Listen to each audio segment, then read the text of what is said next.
This is the Chris Stigall Show podcast. Okay, guys, let's just rip. And Chris Stigall. Chris Stigall. Chris, thanks for being with me tonight. Chris Stigall. I'm joined now by Chris Stigall. Now, he puts the broad in broadband. It's Chris Stigall.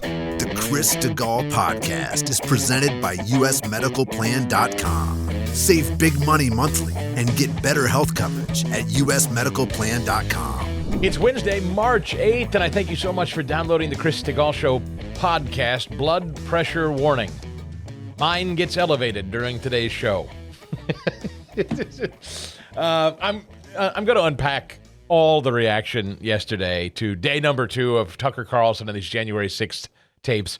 The politician and media reaction to it was so infuriating, and frankly, I just got to a point with it where I was so insulted on my behalf and yours, not for Tucker, not for Trump, but for you as an American voter. I'd had enough. So I'm going to light a brush fire today. Miranda Devine of the New York Post, who is always stellar. She's been all over this. It's great to see our friends, Miranda and Julie. Julie Kelly was on with Tucker last night. Just fantastic journalists, and I'm so proud to call them friends. I'd love one of these days to interview Tucker. Maybe we'll get that done. But anyway, we'll get right to the show because I've got a lot to say and a lot to get to. John Ruhlman is the guy who makes the show possible every day, and I really do hope, that if you need health insurance or you are paying way too much for private health insurance, you're buying it out of pocket and you're like, this costs me a fortune, my premiums are huge, please, would you give John Ruhlman a call? Give him 2 minutes and just say, here's my deal. I insure myself, I insure my spouse, I insure my kids, and here's what it costs me. Can I do any better? Are there other plans out there? John has a network of 80 different private insurers all over the country, so it doesn't matter where you live. If you buy any kind of health insurance on your own out of pocket, he can beat that price at least by 30 to 60%. We're talking about hundreds, maybe thousands of dollars a month you can save on health insurance. John is a great patriot and friend of this show, so much so that he has put his name on the show, and I'm appreciative, so appreciative that he does it, and I'm asking you to support him and his business while saving you money and getting quality health insurance. Don't assume you got to wait till a certain time of year. Don't assume you're locked into your insurance now. John will handle all of it, too. That's the thing. Like, I know it's a bureaucratic nightmare and the cards and the calls and the blah. John has a whole customer care team. They handle everything for you. It's, for a guy like me who hates bureaucracy, it's idiot-proof because that's what John is paid to do. All right, let him handle everything. But first of all, just start by calling and telling them what you're paying in monthly health premiums and see if they can beat it. 877-410-4321. 877-410-4321 or the website usmedicalplan.com. That's usmedicalplan.com, and look for my face on the website or you're not on the right one. usmedicalplan.com. You know, it's interesting. I read today there's a lot of excitement that Tucker Carlson doesn't like Donald Trump. That's a lot. The Washington Post, Yahoo News, they're all trumpeting that there's a new trove of documents that have been made public in the Fox News Dominion lawsuit. Ooh, and it's so juicy. Everyone's so excited to learn that in private texts, apparently, Tucker Carlson said he has no taste for Donald Trump. Here's the headline. I hate him passionately. Tucker Carlson fed up with Trump after 2020 election. On January 4th, 2021, Fox News host Tucker Carlson was done with Donald Trump, writes Yahoo News this morning.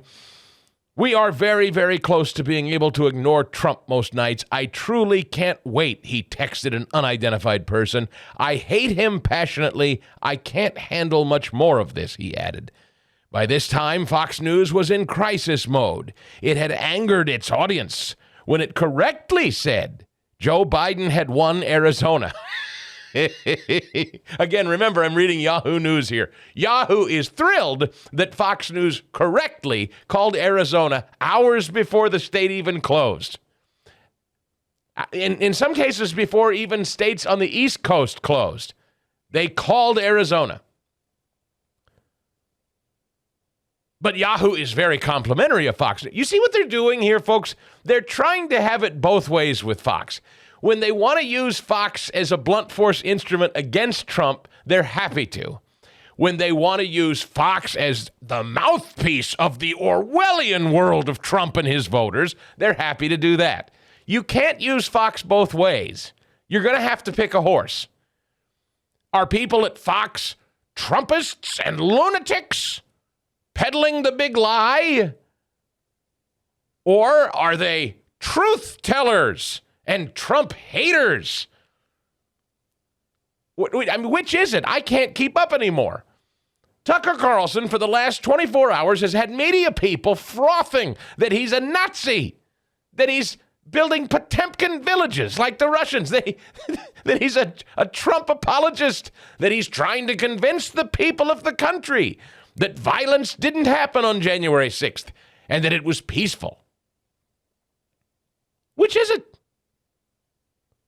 The private comments from Carlson are a far cry from what viewers were hearing from the stalwart conservative host on his primetime show every night. He wrote in another text, "We're all pretending we've got a lot to show for it because admitting what a disaster it's been has been too tough to digest," referring to the last 4 years. But come on, there really isn't an upside to Trump. The revelation is in hundreds of pages of testimony, private text messages, and emails from top Fox News journalists and executives that were made public Tuesday, adding to the trove of documents that show a network in crisis after it alienated core viewers by reporting accurately on the results of the 2020 presidential election. So Fox got it right in 2020, and they were in crisis. And because you rubes got so angry and upset with Fox News, Fox has now, you see, had to put on a show the last couple of years to try to woo you back. They don't really believe a word they say, including Tucker Carlson. What they really believe, wink, behind the scenes, what they really believe is Trump's an ogre, and his 4 years in office was a disaster, and they're glad he's gone, and he legitimately lost, but they're a network in crisis because they've lost viewership. And so now they're putting on a razzle-dazzle magic show for you. They don't believe anything they're saying, and you are lapping it up like a thirsty dog. Idiot. Give me more. You just lie to me, please. I love the lies. Keep them coming. I need to live in a fiction, says mainstream media about you who consume Fox News today. And the Fox News people behind the camera and in front of the camera are, they're essentially a Vegas Penn and Teller show. Bread and circuses. They don't mean anything they say. Listen, here's something, again, I don't know. I don't mean to spend so much time talking about Tucker, but he does seem to be the news these days. So I can't really help myself but to just kind of, one, compliment him on what I believe has been real journalism. I addressed this yesterday. I don't know that anybody else is doing it quite like he is today. I've said that for the last couple of years. I think he's a very sincere and impressive host. I don't know if he wants to call himself a journalist. I'm not sure if he refers to himself as a journalist. I wouldn't. He does an opinion commentary show where, yes, he does investigate things and tell news stories. I think him to be a sincere person. I don't know the man personally. I don't know his heart. I don't know what motivates him. We're all in business. We're all trying to run a profitable business. So that's not a secret. He wants the most viewers possible, and he gets them. More people watch his cable news show than any other in the country by a lot. So what does that mean? Everybody that watches it are duped idiots? I don't think so. Because if the real truth-telling is going on over at, say, CNN or MSNBC primetime, why don't they have colossal ratings? Why don't they? People aren't watching them for some reason. You think it's because they don't like the style of the host? Sincere question. Why do more people watch Tucker Carlson and Fox News than any other? Why? Because they like being lied to? They just can't handle the truth of CNN and MSNBC in primetime fast, Eddie? Is that it? That's why millions don't watch? And they do watch Tucker? They just like it's like adult soap opera for them? No, Chris, I mean, since George W. Bush, it's clear there's an agenda from these other stations. There's not real journalism being done. Tucker offers something that none of those hosts offer. I mean, there's stories that pop up on his show that I'm like, oh my gosh, I missed that for this show. Yeah, let me ask you this. When you hear that Tucker Carlson doesn't like Donald Trump, does that surprise you? I would be surprised at this stage, yeah. Didn't me. It didn't. It doesn't surprise me in the least that Tucker Carlson doesn't like Donald Trump. And you know why? Because if you've watched him with regularity, he's been pretty honest about that. He's been very critical of the Trump administration. And furthermore, do you know why Tucker Carlson has the viewership he has? Do you know why people aren't watching the Yahoos on primetime and CNN and MSNBC? Because they are truly the mouthpieces of their party. Truly. And if you are an honest viewer of Tucker Carlson and you watch it with regularity, what you know about him is he is no pom-pom shaker or cheerleader for the GOP, including last night. Do you know what he said last night? Well, did you watch it? I did. Rapt attention, as a matter of fact, with this J6 stuff. Let me just tell you, over the last 48 hours, you know who has not come out well? Official long-term Beltway Washingtonians.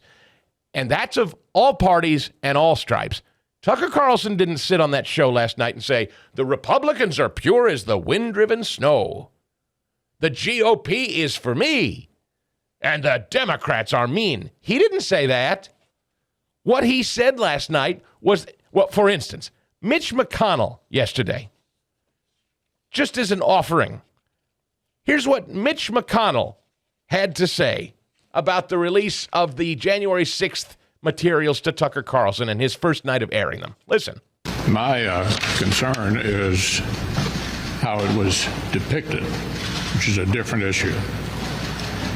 Clearly, the chief of the Capitol Police, in my view, correctly describes what most of us witnessed firsthand on January 6th. So that's my reaction to it. It was a mistake, in my view, for Fox News to depict this in a way that's completely at variance with what our chief law enforcement official here at the Capitol thinks. Okay, now, that's Mitch McConnell. That's the minority leader. That's the guy that leads the Republican Party in the Senate. Here's a little of what Chuck Schumer, the ambulance chaser, the Senate majority leader, the supposed opposition to Mitch McConnell, had to say from the Senate floor yesterday. Mr. President, last night, millions of Americans tuned in to one of the most shameful hours we have ever seen on cable television. With contempt for the facts, disregard of the risks, and knowing full well he was lying to his audience, Fox News host Tucker Carlson ran a lengthy segment last night arguing the January 6th Capitol attack was not a violent insurrection. Not what he said. By diving deep into the waters of conspiracy and cherry-picking from thousands of hours of security footage, Mr. Carlson told the bold-faced lie that the Capitol attack, which we all saw with our own eyes, was somehow not an attack at all. He tried to argue it was nothing more than a peaceful sightseeing tour. Can you imagine? A nonviolent demonstration, a perfectly fine and appropriate instance of people expressing their opinion.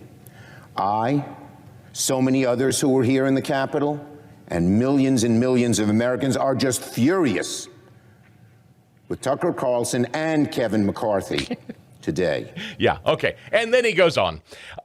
Let's listen to how Tucker framed this yesterday. Give me number 40 from yesterday, Fast Eddie. This is how Tucker Carlson opened what he presented. Now, again, Chuck Schumer and everybody else says that Tucker Carlson was calling this a completely peaceful love fest on January 6th. Here's what he said about it again. Within hours of January 6th, literally hours, you began to hear that day described as a deadly insurrection, and not described by one news outlet or one politician, but in unison by all of them, almost like it was coordinated. A deadly insurrection. That's how history may record January 6th. But the tape that we reviewed from within the building on that day proves it was neither an insurrection nor deadly. Here it is. January 6th, when an estimated 2,000 rioters breached the Capitol building, causing the deaths of 5 police officers. Certain dates echo throughout history. December 7th, 1941. September 11th, 2001. And January 6th. The mob beat officers with anything they had on them: hockey stick, a flagpole, a fire extinguisher. Police officers died. Donald Trump supporters who, of course, rioted and killed police officers. By the evening of January 6th, the Democratic Party and its publicists in the national news media had settled on a description of what had happened that day. They distilled an enormous number of highly complex events that even now we don't fully understand, into a single emotionally elated political slogan, which they've repeated for years with remarkable discipline. January 6th, they said, was a deadly insurrection. There was a deadly insurrection that the right wing is trying to cover up. He incited a deadly insurrection. Incited a deadly insurrection. The violent, deadly insurrection on the Capitol 9 months ago was about white supremacy, in my view. A deadly insurrection. Everything about that phrase is a lie. Very little about January 6th was organized or violent. Surveillance video from inside the Capitol shows mostly peaceful chaos. But the slogan worked. The term deadly carries enormous emotional power, which is why they used it. Right. So I wanted you to hear that again because I wanted you to hear exactly the way Tucker Carlson framed this. Did he say that this was a non-violent event? At any point in that setup, did he say this was a non-violent event? He said little of it was organized and violent as a percentage. Nothing about this was organized or planned. Most of it was not violent. Little of it. He didn't say there was none. What he focused on was that this was neither an insurrection nor was it deadly. No one brought weapons to this event. No one was killed except Ashley Babbitt on that day. This was not a deadly insurrection. And Tucker's delivery on that point is what makes them so upset. This is what freaks them out. He is drilling away. He's the only person in journalism today that is drilling away and saying this was not by definition a deadly or insurrection. Neither deadly nor insurrection, nor together deadly insurrection. Those terms do not apply to what happened that day. They do not. He didn't say there was no violence. He didn't say no one broke the law. He never said that.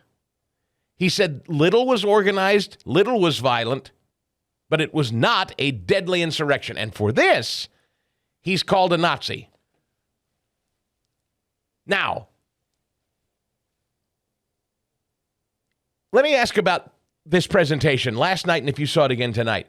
I want to get back to Trump for a minute. Has anything about any of this presentation defended Donald Trump in any way?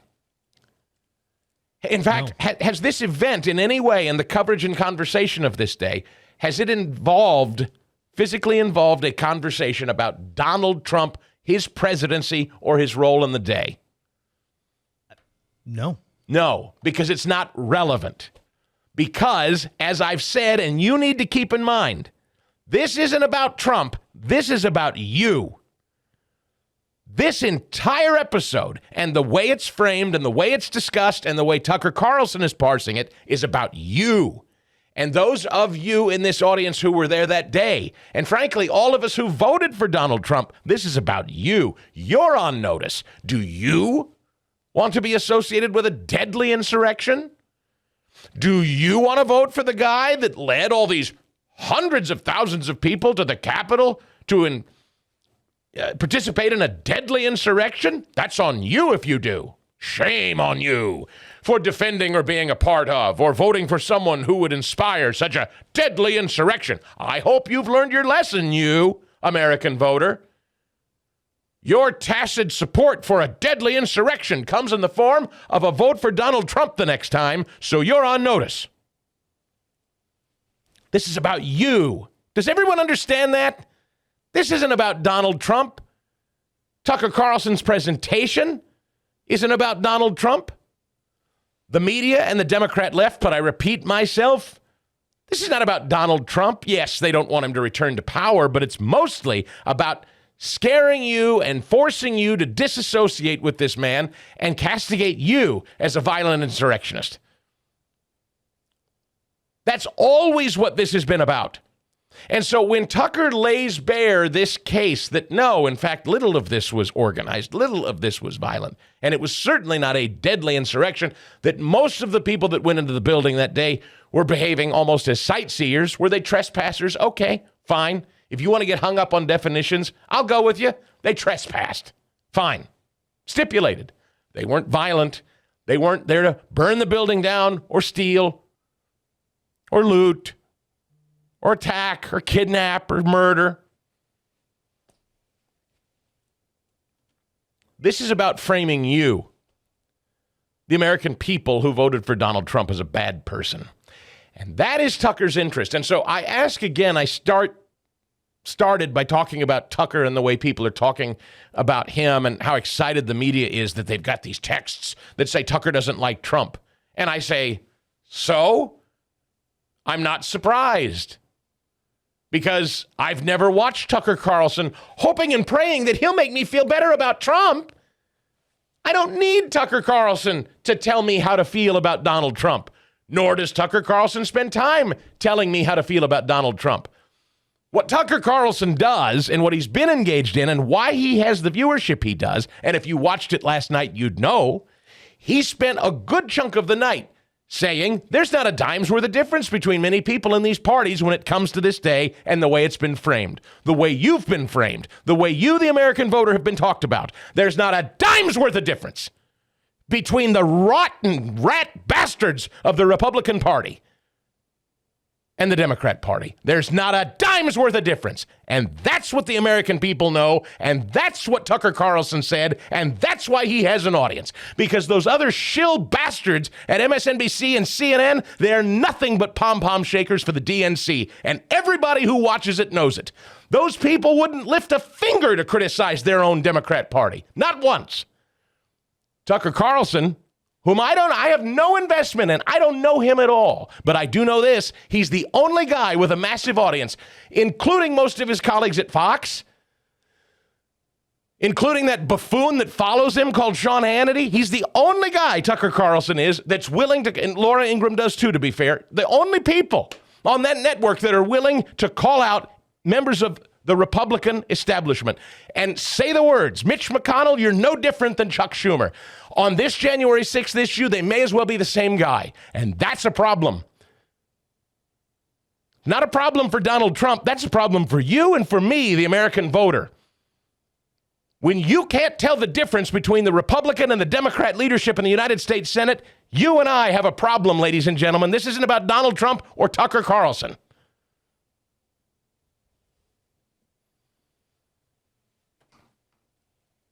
Who else on cable news would say the words that Tucker Carlson said last night, that there's not a dime's worth of difference between Chuck Schumer and Mitch McConnell? Who else would say it?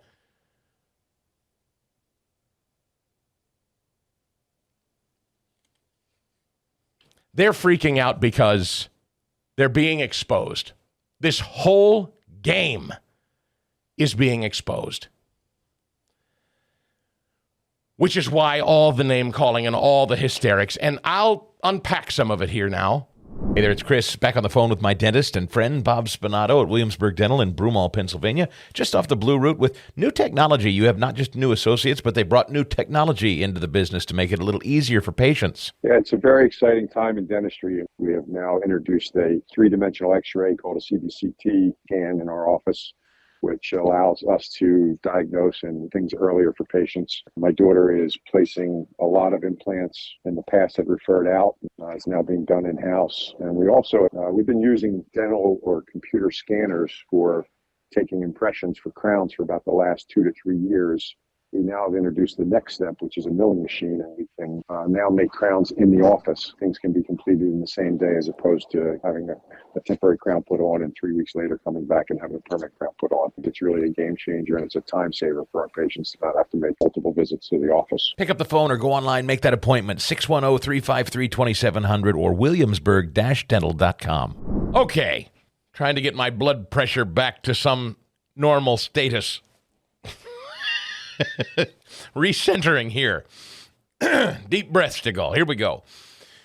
The fact that Tucker Carlson texted privately that he doesn't like Donald Trump should actually be more credibility for Tucker, not less.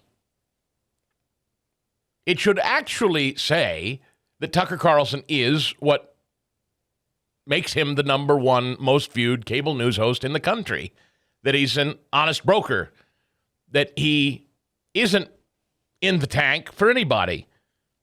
If anybody's surprised Tucker Carlson is not a fan of Trump, it just proves that Tucker's a legitimate professional journalist and an honest broker. That's the way I read it. I don't need people on a news show to vote the way I vote. I don't need them to like the people I like. I don't need to know. What I need to know is that people are going to be honest and fair. What I need to know is that people are of goodwill. I don't need people. It's like my preacher. I don't need to know that my preacher votes the way I do. I need to know that he's preaching the word of God. When he strays from that, I'm out. If I found out that he voted for Obama, which would break my heart, and would certainly, in my view, not be in keeping with what he preaches. But, okay, as long as he doesn't run afoul of the word of God, if he conducts himself in private, I guess, in a certain way, maybe that's a character judgment call or whatever. I mean, maybe that's not a totally apt analogy. But my point is, the media is trying to drive you away from Trump, drive you away from Tucker, drive you away from anything in opposition to them. And what does that make them? That makes them Orwellian. That's what Orwellian means. Whoopi Goldberg here. Listen to this moron.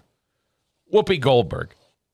Yes. Tucker Carlson took a page from George Orwell's 1984 Orwell. She doesn't even know who it and told is. his viewers to reject the evidence of their eyes and ears. No, that's 100% projection, you moron. That's the opposite of what's happening here. He's saying, look at the tape. Look at it. Look at it. Do you see it? Cops are escorting these people through the building. The shaman, who was supposedly the leader of this whole thing, is alone and wandering the halls all by himself. And a couple of cops are actually walking him around going, let's try this door. Let's try this door. Oh, no, this door works. Here, come on in, horned guy with face paint. The cops walked him through the building and led him into the Senate chambers, where he prayed and thanked them for their escort. That's all on tape. We saw it and heard it. And this buffoon, this moron, who's reading a teleprompter of words written for her, she doesn't know who George Orwell is. She doesn't know that that's a dystopian novel that we're all taught to read in school. I read it in college. It's about thought control, mind control, uniformity. Tucker Carlson's not doing any of that. It's just the opposite. For 2 years, they've all been on the same page. That's the whole point of this. If you didn't say, deadly insurrection, rah, deadly insurrection. If you didn't say that, you were the problem. You had to be canceled. You know what's Orwellian? Here's a headline today from the Wall Street Journal. Federal Trade Commission Twitter investigation sought Elon Musk's internal communications. The FTC, the Federal Trade Commission, has demanded Twitter turn over internal communications related to owner Elon Musk, as well as detailed information about layoffs, citing concerns staff reductions could compromise the company's ability to protect users, blah, blah, blah. The heavy hand of government. You know what's Orwellian? Using the Labor Department to force everybody to take a shot that doesn't work, and maybe killing people, by the way, now. Probably is. That's Orwellian. Masks. We're Orwellian. These people are 100% projection at all times. They're doing the thing they're accusing everyone else of doing. You know what's Orwellian? The Senate Majority Leader on the floor of the Senate yesterday calling on Fox News to stop Tucker Carlson from speaking any further. That happened. That's Orwellian. That should scare you. A guy sitting on a cable news channel. You know why they're so upset? You know why they're freaked out? Because people watch him. Because people believe he tells the truth. Because he's actually objective. Because he offers real criticism. You know what's Orwellian? When Mayor Pete is walking down the street and a journalist comes up to him and says, hey, are you going to do something about East Palestine? Are you going to go there? And he said, I'm on my free time. Leave me alone. I'm out on a date. I'm on a romantic stroll, a hand-holding stroll with my boyfriend, gal pal here. Don't bother me. Please, please, please. No, leave me alone. Are you going to East Palestine, sir? Yeah, I'll go in due time. I'm busy right now. Hey, could I get a picture of you before we part? Remember when he said that? Could I get your picture? What's that about? The Secretary of Transportation, someone dared approach him on the street and ask him a tough question, and he didn't like it. So he said, can I get your picture? I want to add it to our database of people we need to keep an eye on. That's Orwellian, you stupid moron, Whoopi Goldberg, you don't even know who, she could barely get the word Orwell out when she saw it in the teleprompter. She hadn't read it before. I can tell. You can tell when people are just reading words in a prompter because they stumble over words that everyone should know, like Orwell. Everyone knows George Orwell. Who's read, ever. She hasn't. I guarantee she's never read the book. I guarantee if you held a gun to Whoopi Goldberg's temple on the street without a teleprompter or her phone and said, who wrote 1984? She couldn't tell you. I promise. She's stupid. Stone cold stupid. I mean, ill-educated. Maybe not her fault. Perhaps a victim of circumstances and upbringing. I don't blame her. But it's amazing she has a television show that many people in the media call one of the most important political shows on television. Interesting, it doesn't hold a candle to Tucker Carlson's ratings. Do any of those stupid broads on The View criticize a single Democrat ever? Ever? Do they ever? No. Which is why they don't have a tenth of the viewership Tucker Carlson does. Nobody goes there for honest dialogue or an honest conversation. They're a Democrat cheerleading pep squad, just the same as MSNBC and CNN and the Washington Post, where democracy dies in the darkness.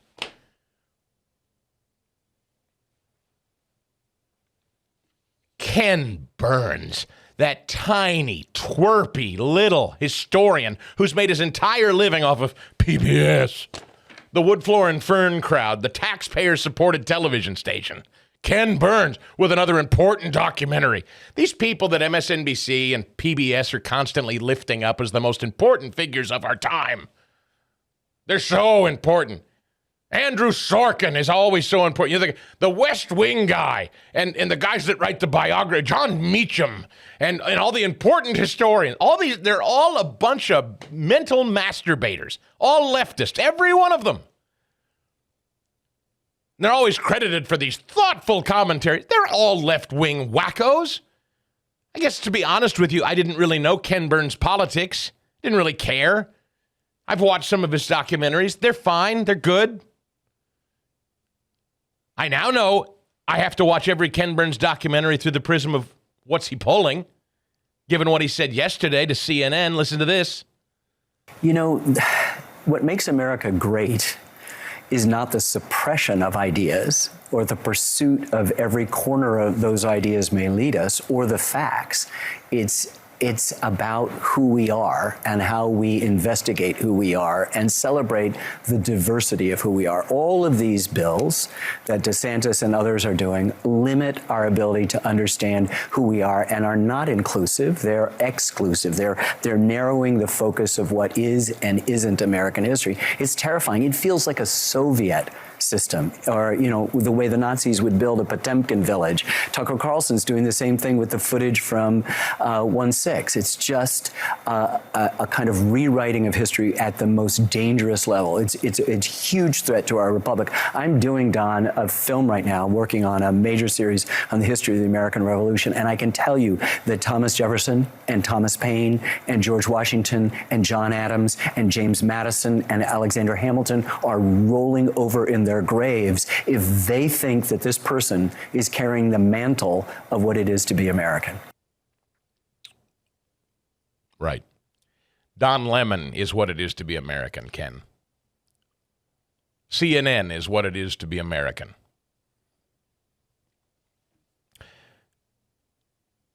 The Democrat Party colluding with social media to lie about a president being a foreign agent. The government trying to force its citizens to take a medicine that they don't want to take.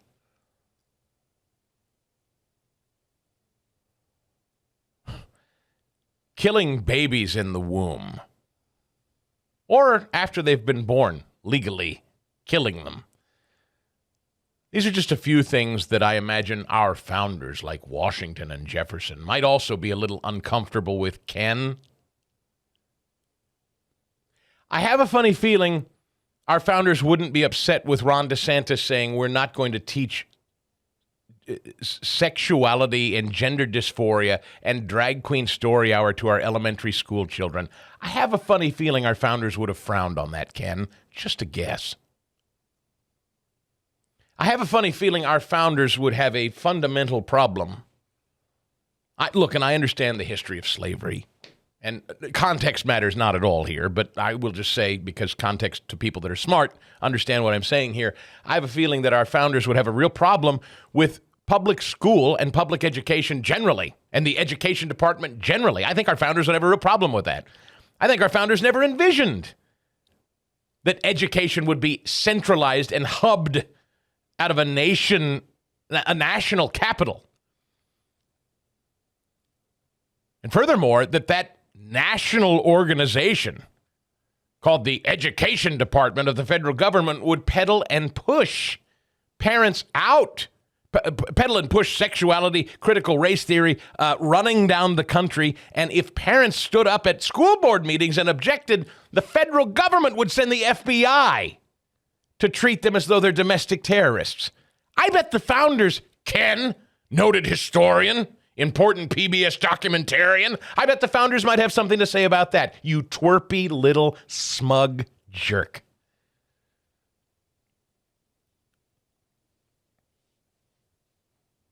What would a day of criticism of Tucker Carlson be without Adam Kinzinger?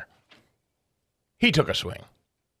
No one's saying everyone was violent, but the numbers speak for themselves. What numbers? Yeah, Stop it. here's Hang how on just a Fox second. does Sorry. it. Stop Because- that. That's Jake Tapper, the august Jake Tapper off the top there. The numbers speak for themselves. What does that even mean? What numbers?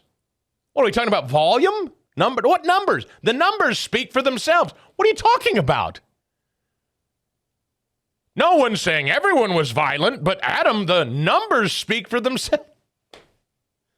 What does that mean? No one's saying everyone crashed their car, but the numbers speak for themselves. What's the point of that? That there were a lot of car crashes? Okay, stipulated, but of the universe of cars on the road, were there a lot? What a weird... See, you hear what they say? They just throw these things out there. The numbers speak for themselves. What does that mean to a CNN viewer? Doesn't matter. Adam Kinzinger, the Republican, takes the ball and runs. No one's saying everyone was violent, but the numbers speak for themselves. Yes, you are, by the way. Yes, you are. Yeah, here's how Fox does it, and particularly Tucker, because they realize that no matter what they say, their audience is vested in that tribal narrative. That audience is invested in the fact, because they've been programmed by Tucker Carlson for many years. They've been invested in the fact that you have to pick your side and stick with it, no matter what the cost is. Suspend your belief, suspend your disbelief. Just, trust us. We're going to tell you, we're going to give you the talking points and the arguments. Fox knows that's not true. Tucker knows it's not true. And you can see it all throughout the Dominion lawsuit. But as Fox News talked about the Dominion lawsuit. Okay. And so there you go. Two things can't be true at the same time. And this is 100% projection. An honest broker can... Look, I could sit here. This is not my position. But listen to me, just so that everybody understands this. I can sit here today and say the words, I hate Donald Trump and I hope he's never president again, and still say, January 6th was not a deadly insurrection and Donald Trump did not incite it. Do you hear me? Do you hear me? Let me say that again loud for people in the back who don't get this. You can hate Donald Trump and not support Donald Trump and still say he didn't incite a deadly insurrection on January 6th. You can hold two positions in your head at the same time. Adam Kinzinger and Jake Tapper and CNN, they can't hold two positions in their head at the same time. They aren't honest brokers. They're not of goodwill. There's nothing nuanced in their positions. It's Donald Trump and everybody who supports him are violent insurrectionists or not. And everybody who watches Tucker Carlson and Fox News, you're all lemmings, mind-numbed robots who can't think for yourself. They've got a formula, you see. They got to lie to you every day. But what they really believe is in the Dominion lawsuits. As I said, I'm not remotely concerned with what Tucker Carlson thinks of Donald Trump, and you shouldn't be either. And quite frankly, I'll be the first to say, you're a stone-cold moron. If you think what Tucker Carlson personally thinks of Donald Trump matters a lick, you're just a straight-up buffoon if that matters to you. I'm not afraid to say that.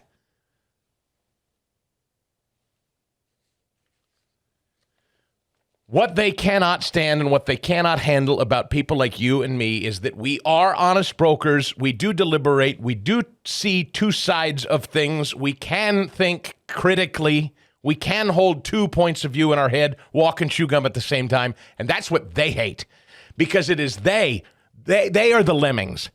They need uniformity. They need everybody saying the same words at all times. They cannot have anybody off script or off message. Never, never. And they will never criticize their own. Never.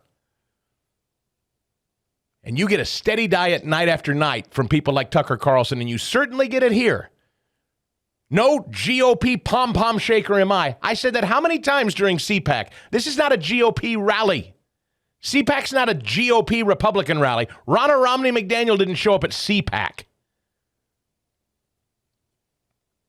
I was one of the most stridently critical of Kevin McCarthy and cheered on these 20 who didn't want to see him seated without a fight. And people called me and they said, "What are you doing? We need to get to work. Stop this silliness." I said, "No, this fight is worth having." That's intellectual honesty. We're having serious discussions about our own party and the way forward, not those reprobates in the Democrat Party. They're the lemmings. They speak in one uniform voice, and they demand that we all do, and they will use the heavy hand of government to silence and shut you up and get you to march in lockstep with them if you don't. That's what's real, and that's what's true, and you and I know it. And there are very few people that have microphones and cameras in front of their faces that are willing to say it these days. Tucker's one of them. And he's to be commended for it. And what he thinks of Donald Trump in private text messages doesn't mean jack squat to me. The country is more important than Donald Trump. Your liberty, your sovereignty, your individualism, your disposable income, your freedom to worship, your freedom to raise your children, your pursuit of happiness is more important than Donald Trump. Newsflash, morons on the left. I don't get out of bed every day and do this radio show for Donald Trump. I do it for my family. I do it to speak my piece, to lead my life, to defend my country. I do it for my family, me as an individual, and for my fellow citizens. I don't get up every day and pledge allegiance to Donald Trump. Newsflash. I think think that pisses me off more than the intellectual dishonesty is this constant assertion that we wake up in zombie land every day and all we do is Trump, Trump, Trump, and drool like morons. That Trump's the only thing that motivates our lives. Our lives are being hijacked by the jackals and the jackboot thugs in the Democrat Party who run government. Our liberties, our freedoms, our money, all of it being hijacked by the American left. And these jackasses insult you and me by saying this is about Trump. No, this is about you and me. It's always been about you and me. They don't like you, and they don't like me. They've made that very clear. And they want you to shut up. And they don't want you to have anyone to listen to or anyone to watch who doesn't speak like them. That's what this is about. Well, 2022 was the stock market's worst year since 2008. I mean, absolutely awful. Inflation is hamstringing the economy. It's hamstringing our savings. If you've been following the news, you know the Fed keeps threatening to raise interest rates. They're going to do it again here this week, it sounds like, because that's the tool they have to use to keep inflation under control. It's not working, though. This administration is addicted to spending, and they're turning a blind eye on the ramifications of all that spending. So I don't want you to wait and lose your savings and lose more value than you already have. Hedge inflation by turning to Birch Gold Group.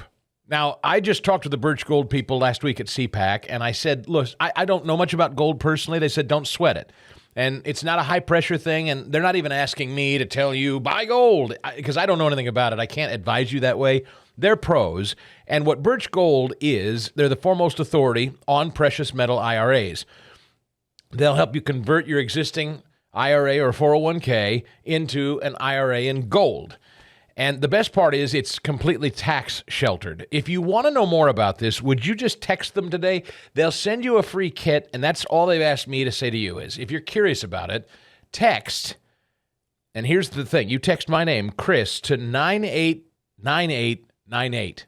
All right, so text my name, Chris, to 989898, and you'll get a free info kit on diversifying into gold. That's all. It's just to receive a kit, okay? It's an A-plus rating with the Better Business Bureau at Birch Gold. Thousands of satisfied customers. You can trust Birch Gold to protect your savings right now with gold.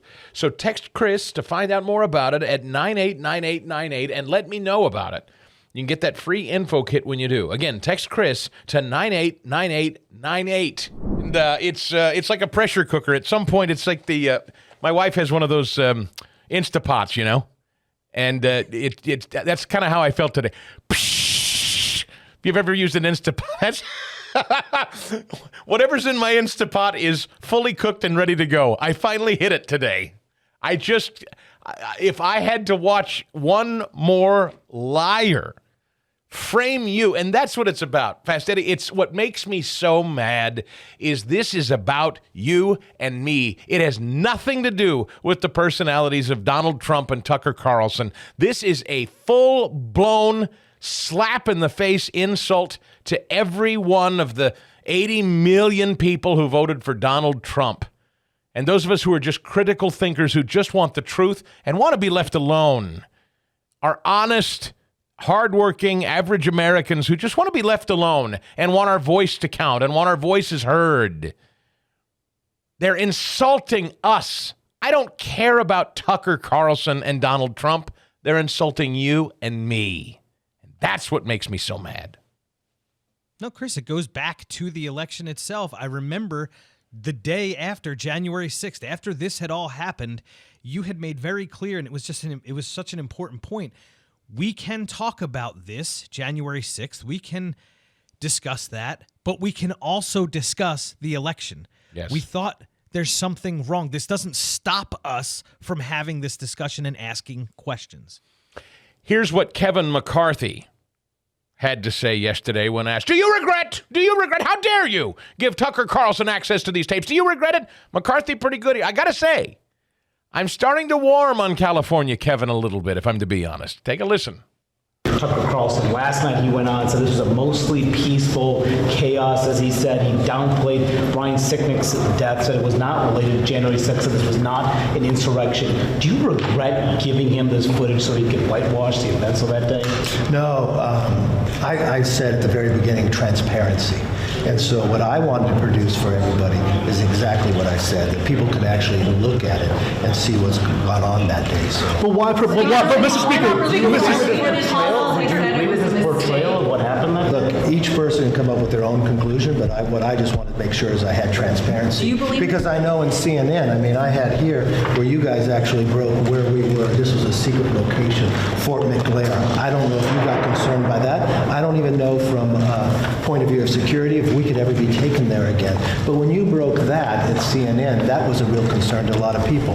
I had a real concern also when I wanted to make sure transparency. Look, the officer's death is tragic, and anytime an officer is passed in this situation, I want to make sure they're protected. I want to make sure the transparency goes forward. Speaker McCarthy, was this in any way part of the deal that you made to win the speakership? To specifically give the content to No, the answer is no. And if you follow, I'm not sure if you were there the times before, I got asked the question in a press what I would do in the process. I watched on January 6th committee how it was only politically driven. Now, on the January 6th committee, you couldn't, the minority side wasn't allowed to put people on. And I just thought it was fair if someone asked me a question, just transparency. So what I tried to do is be able to release the information, which we'll do to everybody. I worked with the Capitol Police. I asked them for any clips on the way that they had concern with the security level. Only one of the clips did, and we were able to change that. An interesting thing the Capitol Police told us when we went through this is that January 6th never asked them about that, the security. So that's why they showed, unfortunately, Vice President Pence, when he was being escorted out, they used my office on the escort where he went out. They never asked the Capitol Police if that's showing security clearance that they shouldn't, which they didn't. They didn't ask me as well. Yeah. I want you to really consider what you're hearing here. This is not about Kevin McCarthy. It's not about Donald Trump. It's not about Tucker Carlson. Do you know what you just heard? You know what that 2.5 minutes was? Journalists objecting to journalism. This is a war on journalism. These people, think about what we're listening to and what we're watching. People on television, members of Congress, American citizens, journalists, screaming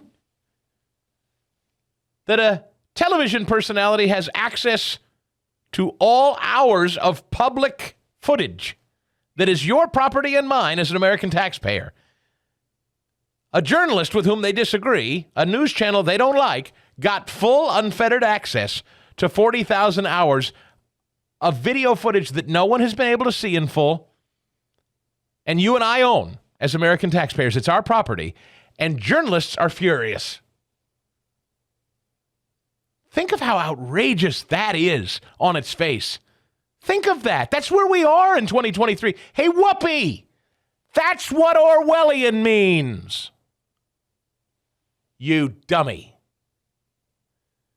Tucker Carlson took a page from George Orwell's 1984. Oh, I've never read that word before. To reject the evidence of their eyes and ears. And by the way, Tucker has said, I don't know how many times, just the opposite of what that twit just said. He goes, it's the video. It's the tape. Look at it. Here. Watch it with your own eyes. Make of it what you want. I'm not telling you what to think. Tucker's not saying, I want you to watch this, and the following thing is happening, and you must believe what I'm telling you is happening. Just look at it. He can't tell you something's happening in the tape that isn't happening. You're watching it. It's like, you're watching a golf tournament this weekend. Guy hits the tee shot on a par 3. And he comes up just a foot short. And the commentator says, hole in one, oh my, hole in one. And you're watching and you're like, it's a foot short. That didn't go in the cup. It's a hole in one. No, that would be lunatic. That would be lying to you. But everyone's watching. We're all watching the tournament. We see it landed a foot short. They're claiming that Tucker is telling you what to think about the footage that you've never seen before. And he's not. The secret is this is fear. What they didn't want you to see is the stuff that they kept from you. They only wanted you to see the selected episodes of pepper spray or bashing in a window. That's all they wanted you to see about that day. What was going on outside is what they wanted you to think was going on inside, and that all the hundreds of people that streamed in there were doing inside what was going on outside, and that's not true. That's not what happened. And they don't want you to know that part. And so they never intended for you to see it. And now you can. And because you can see it with your own eyes, now you're being misled. You're being duped. You're being tricked. Orwell. Potemkin Village. Nazi. Damn your lying eyes. You're nuts. Chris, it's something as simple as this. I know this was of probably the least significance of what he's aired, but Josh Hawley, why do you think that the January 6th committee in that room put that video of him running? It's just like, to get that laughing reaction out of the people in the room. When you see that he was the last one making that run. Something as simple as that displays what the January 6th committee did and what Tucker is doing by showing you the video of what actually happened. Well, that's a great point. In fact, let's go back to that just as a point of reference. As an example of selective editing for effect instead of showing you the full context. This was Monday night. He broke this down, number 43. When the committee wasn't accusing Republican office holders of planning riots on January 6th, it was accusing them of running away from those riots like cowards. In the case of Senator Josh Hawley of Missouri, the committee and their allies accused him of both. Josh Hawley is To prove that Josh Hawley was a coward, the committee released video of him loping out of the building on the afternoon of January 6th with a police escort. The tape became a staple on social media. Democrats laughed with derision. Later that day, Senator Hawley fled after those protesters he helped to rile up stormed the Capitol. See for yourself.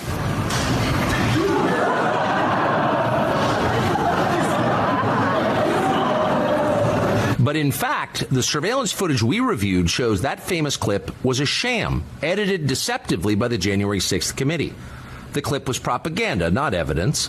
The actual videotape shows that Hawley was one of many lawmakers being ushered out of the building by Capitol Hill police officers. And in fact, Hawley was at the back of the pack. The coward tape was a lie, one of many from the January 6th committee. And not even that important, but it's an example. That's an example of the deception. And why was that? Why did they do something that unimportant to frame an effective senator? A guy who has a real following and a real passion, and he's a problem. So let's make him look weak and cowardly. Let's frame him. These are political actors and political assassins. They're trying to politically assassinate figures they don't like. Trump, Hawley, you for supporting them. Tucker Carlson for having a very highly watched cable show that you morons keep believing and watching, and they can't figure out how to. They want to separate us from one another. They want to discredit everyone that you support or watch. That's the goal. If they can make you think Tucker is disreputable because he doesn't like Trump, or Josh Hawley's really a coward in secret who doesn't believe what he says, or Donald Trump inspired a violent insurrection and must never be allowed in the halls of power again. It's this perpetual, constant thing the left and the media, working in tandem, are trying to do. Separate you from people who are effective communicators and leaders. Over and over again. Anyone, and it's going to come for DeSantis, you people that think, let's move on to DeSantis. They're coming for him next. So just buckle up. All right. If I don't shut up, we're not going to have time for Miranda Devine. You know the jingle, right? For the best night's sleep in the whole wide world, visit MyPillow.com. It's true. It really is the best night's sleep in the whole wide world. I've been sleeping on MyPillow 2.0 for the last few weeks, and it is so comfortable. Can I be honest? I didn't really buy the whole Mike Lindell patented adjustable fill thing. I didn't know what that meant, adjustable fill. I was like, yeah, sure. The pillow's going to go flat. It doesn't go flat. You know how you buy a pillow at the store and you're like, oh, that's nice, and you sleep on it for a couple of days? I got a big, fat, heavy head. And all it takes is a couple of weeks, maybe a couple of nights where I get a little warm, and all of a sudden that pillow just... And a couple of weeks, my neck is cricked, and it's miserable. I've never had luck with pillows.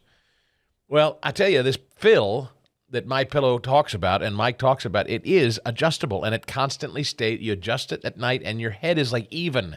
It's not like, cranked down. It's like I haven't laid on a pillow night after night for weeks that keeps my head even with my shoulders. But this pillow does. And now, because it's MyPillow 2.0, you say, what makes it more special? Well, they've got a new fabric that dissipates heat and humidity on top of that. So it stays cool all night long. There is no flipping to the cool side of the pillow. The pillow stays cool. So it's that firmness and adjustability that you like, and it's also now cool to the touch. The fabric is soft. It's great. Couple that with the Giza Dream Sheets, the MyPillow body pillow. I feel like I'm sleeping on a cloud every night. I really have slept like a baby lately. Christine loves her MyPillow slippers. I sent my entire Chris Stigall Show team MyPillow travel pillows. Got a dog bed for Eddie and his dog. Dean, my dog, sleeps on a MyPillow dog bed. One of my associate producers is loving his Giza Dream Sheets and the slippers.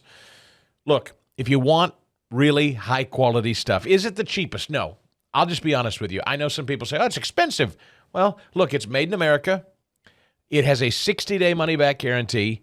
It has a 10-year warranty on every single product Mike sells. So it's well made, and he stands behind it. So look, that comes, with a bit of a cost associated with it. That's true. You want something cheap and Chinese? Fine. Now, you're not going to find that at MyPillow. But if you want a really great discount on that, go to MyPillow.com and use my name, Chris Podcast. If you type in Chris Podcast, it lets them know you listen, and I appreciate it. So the promo code is Chris Podcast. That gets you the discount on the stuff. You get a second MyPillow 2.0 if you order one. Chris Podcast is the code at MyPillow.com, or call 800-932-5056. Gosh, I'm glad to be joined by, I think, next to Tucker. I don't even want to say equal to or second place to. I would say equal to. In the state of journalism today, where it's in short supply, Miranda Devine at the New York Post is one of the most exceptional journalists out there. And between the work she and Tucker are doing over at Fox News, I would say some of the most consequential journalism in modern American history. And I don't think that's an overstatement. Miranda, welcome to the show. Thanks so much, Chris. Great to be with you. This is, and I'm sincere when I say it, not just to kiss up to you as a guest.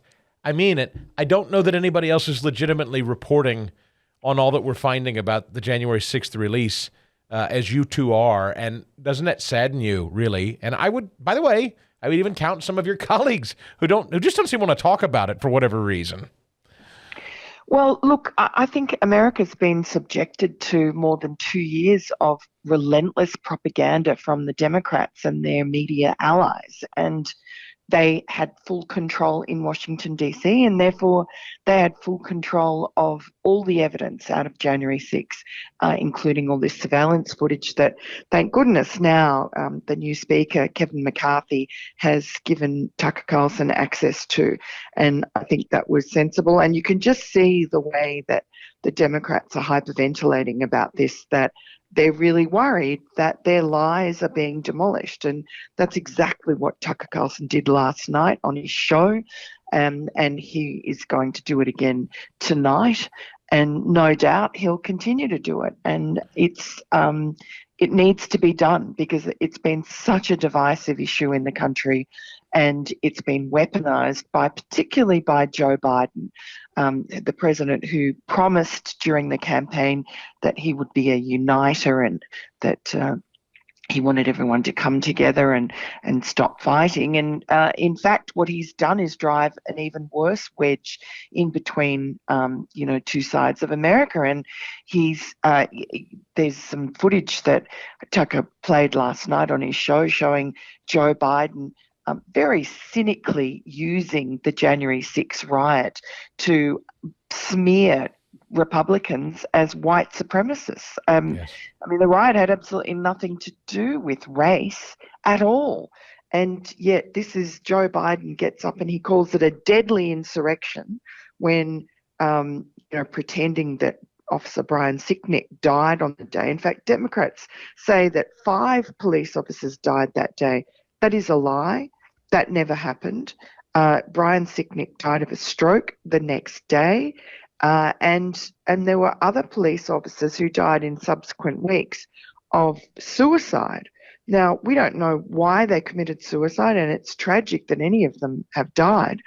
But those suicides, I think perhaps the Democrats should look at themselves, particularly Nancy Pelosi.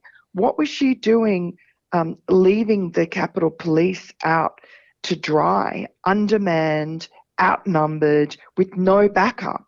And the reason that they couldn't get backup from the National Guard, which was something that the Capitol Police Chief Stephen Sund had been begging for in the days before January 6th, and again several times on the day, and it never came. And the reason it never came was because Nancy Pelosi and potentially Mitch McConnell just refused to say yes. And unfortunately, the way that the Capitol Police is structured, they have to go through the Speaker and the head of the Senate to get authorization for that kind of backup, and it never came. And you just have to ask why. And I think at the heart of all this is Nancy Pelosi, a very Machiavellian woman who despised Donald Trump and just did whatever she could during his presidency to sabotage him. Maybe you don't want to go this far, Miranda Devine from the New York Post. I'll ask it. You don't have to answer it, obviously. Are you prepared to say, based on what we saw on these tapes, there's an element, I don't know how big or pervasive, but an element inside government that was agitating or staging for this event on January 6th? Are you prepared to go that far yet or not?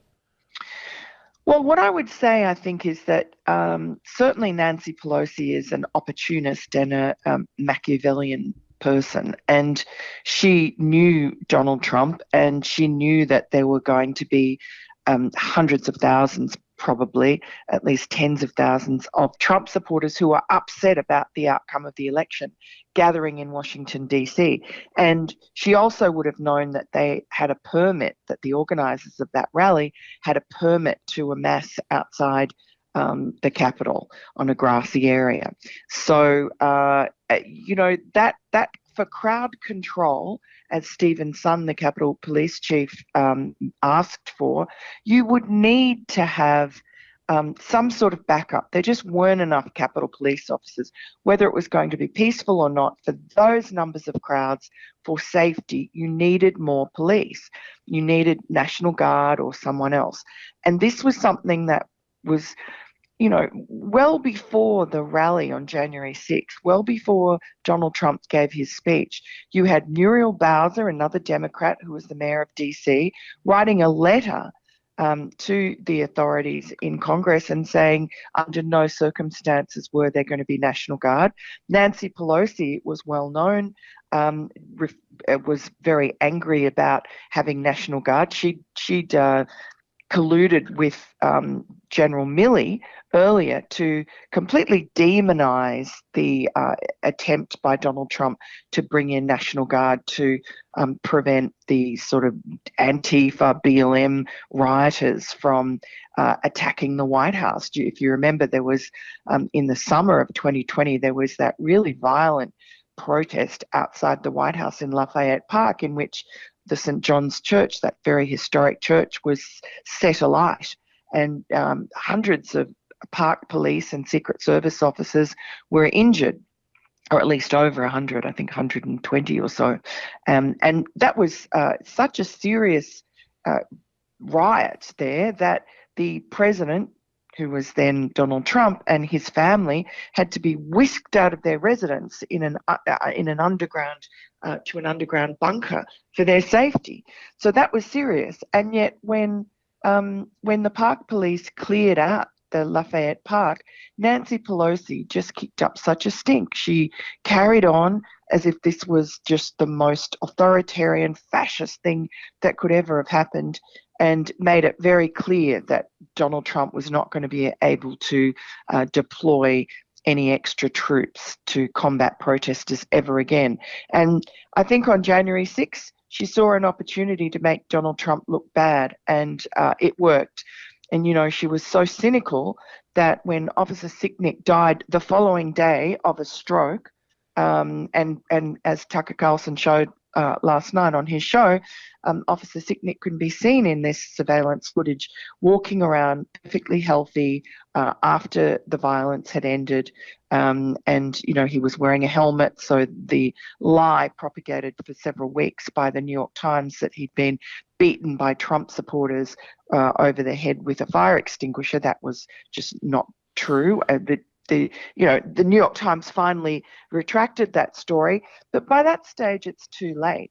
The false story is cemented into the brains of most Americans who've now been brainwashed, and they really won't refuse to see the truth now because they've had 2.5 years of the Democrat narrative, one-sided narrative, being rammed down their throats. And Miranda, final question on this, because I know your time is short and you have a couple of other stories that I'd like to get to as well. But when it comes to the entirety of January 6th, there's so many storylines. You laid out a few of them. The thing that I heard you talking with Tucker about, you were careful not to go down the road of implicating Capitol Police necessarily, but the tapes undeniably show Capitol Police at times guiding people, opening doors, seemingly almost escorting people through the Capitol. And I don't know how to read that. How do you read that? Well, definitely we saw them escorting Jacob Chansley, the so-called QAnon shaman. Everyone would know him. He had the weird Viking horns and the fur hat and the face paint. And you can see two officers escorting him down corridors, helping him open doors, helping him get into the Senate chamber. At one point, they walk past another 7 other officers who don't really give him a sideways glance. So you would think that, that they see him as harmless, and perhaps they had orders to escort these people. I can't imagine why they would have. I mean, the answer we get from the Capitol Police is they were trying to de-escalate any violence or unrest with the crowd. Now, you can understand that they wouldn't want to confront these people, but many of them, like Jacob Chansley, most of them just were pretty harmless, pretty peaceable people, and they felt that they had been led into the Capitol, and it seemed that police were holding open doors for them. So the number one question is, were the Capitol Police given an order to escort these protesters inside the Capitol? I think that hasn't been answered. I don't think we can blame individual officers. I was trying to say last night that, I don't want these officers who are escorting Jacob Chansley to end up being charged. I mean, that just adds, unfairness on top of unfairness. I don't think Jacob Chansley should be in jail, and it's a great pity that his lawyers didn't manage to access that same footage, because if a fair judge had seen him being escorted into the Senate chamber, they would have thrown out the case. Instead, he's spending almost 4 years in jail. Before I let you go, I have to ask you about another huge story. The emails that have now shown that Anthony Fauci commissioned a paper back in 2020 to try to disprove the Wuhan lab leak theory that Joe Biden's own government agencies now, the Energy Department, the FBI, the CIA, they've all said, yes, this came from a lab. Fauci clearly was working hard to stifle that storyline. Yes, and you have to ask why. It's really quite sinister. And also the fact that he was deceptive about his involvement in this paper, which was February of 2020, very early on. And that paper and Anthony Fauci's actions of poo-pooing the lab leak theory, I think were very they were kind of crucial to making the public believe that this was a naturally occurring virus. And Anthony Fauci had a very high sort of respect in the community at that point. And I think now circumstances have shown that he didn't deserve it. Do you, when you look at the totality of all of this, from the Hunter Biden laptop to the COVID coverage and now January 6th, this is a cacophony of very severe stories that I would argue have arrested this country, if not outright hijacked it, politically, socioeconomically. We're living through a very tumultuous time with a lot of dishonesty, Miranda, and there are very few bright lights like you and Tucker telling the stories. I don't know where history puts this period of time ultimately, but it's all very unsettling, to put it mildly. Yes, it really is. And it's ironic that you hear from the Democrats all this talk about disinformation and misinformation. The disinformation comes from them. They are the ones who have twisted the narrative, going, right back to the beginning of Donald Trump's presidency, even beforehand. The Russia collusion hoax, which the New York Times and the Washington Post won Pulitzers for, that was all proven to be lies. That really hobbled presidency, and going right up to, as you say, the weaponization and the lies about January 6th, the lies about the Hunter Biden laptop pretending it was Russian disinformation. And the really scary part of this is that the Democrats are being aided and abetted by the FBI and possibly other intelligence agencies. That is where you really have a problem of authoritarianism. When you hear someone like Joe Biden talk about semi-fascism from his political opponents. Well, no, I think the authoritarianism, the fascism is coming really from Joe Biden's administration and his party, because when they've now allied with the federal government and with these very powerful intelligence and law enforcement agencies to tell lies and to jail American citizens and to spy on them, I think we're really in a new phase. And I tell you, I think a weary public can get ground down on Donald Trump, even those who voted for him before. But I tell you, with the reporting that you and Tucker have done, I'm not asking you to comment unless you'd like, but I think this really helps bolster Trump again to make a case for let me at him one more time. I really do. Yeah, well, certainly the unfairness of his treatment is just every day we're seeing more and more about the deception, and he was never given a chance to have his second term, but maybe his time has come and gone. I don't know. I mean, politics is not about fairness. It's not about giving people a fair go. Yeah. It's really about whoever is the best to lead the country forward. So grateful for your time and your honesty and your transparency. You're just one of the best, Miranda Devine at the New York Post. Thank you for all you do. Thanks very much, Chris. The Chris Stigall Show podcast.